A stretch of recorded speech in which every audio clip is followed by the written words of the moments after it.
सेवण जी अदालत में नारी सां मुबैना लड़ाई कंदड़ जज इम्तियाज़ भुट्टे ख़िलाफ़ केस दाख़िल कयो वियो आहे। नारी सलमा ब्रोही जी फरियाद ते सेवण थाणे ते केस दाख़िल कयो वियो।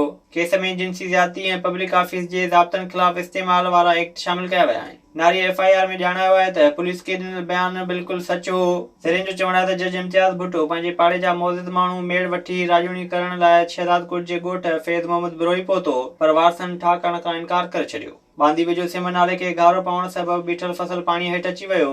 ॻोठ चौधरी मुनवर अली बाजवा वटां सिमन नाले जो पाणी ओवरटॉप थियण करे 12 फुट गारो पइजी वियो, जंहिं सबबि केलो, कमंद ऐं भाॼियुनि जा फसल पाणी हेठि अची विया। सिमन नाले खे लॻल घारे जो इतला आपाशी कामरनि खे ॾिनो वियो, पर केतिरा ई कलाक गुज़रण बावजूदि को बि अमलदार न पहुतो। घोटकी ऐं ॾाहिरकी वेझो रोड हादसनि जे नतीजे में हिकु ॼणो फौत ऐं 2 ॼणा ज़ख़्मी थी पिया।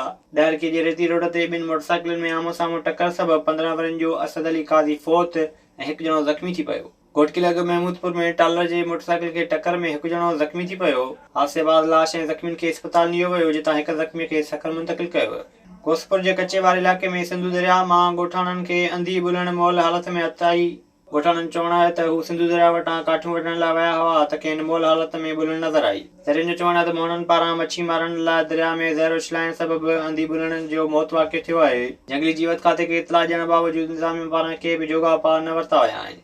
विज़िट कयो अवामी आवाज़ मीडिया ग्रुप जी वेबसाइट awamiawaz.pk